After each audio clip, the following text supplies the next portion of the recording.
Hello. If you are watching this video, you have heard that the Office of Inspector General for the Department of Education has published an audit report about WGU. I'm sure you're wondering what this means and how it will affect students and graduates. I want to assure you that our accreditation and financial aid eligibility are intact, and that just as the number of WGU graduates continues to grow each month, respect for a degree earned at WGU also continues to grow. If you're not familiar with WGU, let me give you some background. WGU is an accredited nonprofit university founded 20 years ago by a bipartisan group of 19 U.S. governors.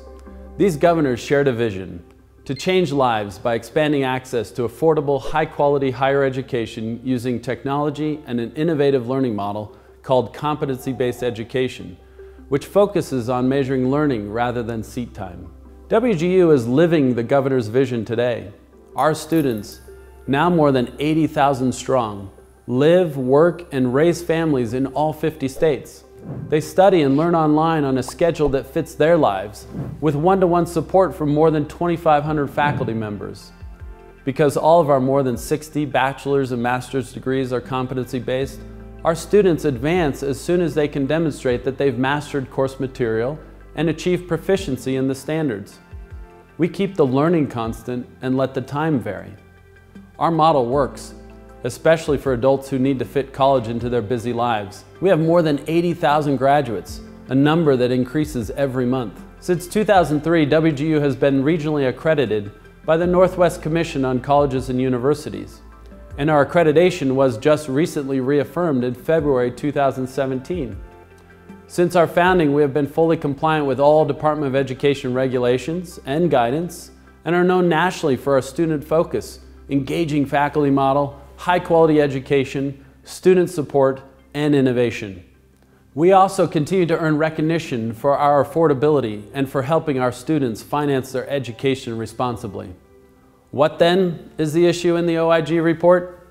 Let me start by making it clear that the report findings are based on a difference of interpretation of a statute, not on any kind of wrongdoing by WGU. Here's a simple explanation that starts with a brief history lesson. In 1992, 25 years ago, Congress added language to the Higher Education Act to define distance education. If you remember 1992, you know that the internet was brand new, and what we viewed as the latest technology was a bit different from what we have today. The language in the 1992 version of the Act refers to things like video cassettes, DVDs and CD-ROMs as the way to deliver distance education. It also specifies that there must be regular and substantive interaction between faculty and students. It's an understatement to say that things have changed a bit since then.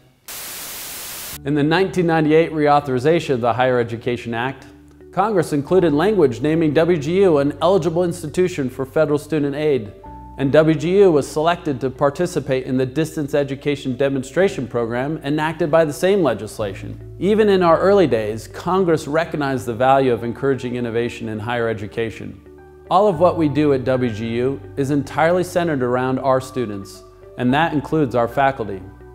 Unlike a traditional university, we design our faculty model with multiple specialized roles aimed at supporting student learning and success. We have curriculum developers, course instructors, program faculty, also known as student mentors, and evaluators. Obviously, it's very different from a model where one faculty member does it all. We have found that it allows our faculty to focus on what they do best, and most importantly, it provides regular personalized instruction and support to our students.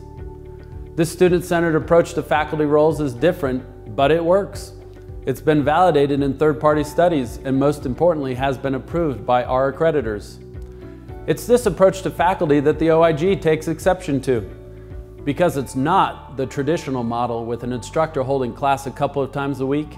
The OIG's position is that the interaction with students is not considered regular and substantive. We disagree, and so do others, including our accreditors.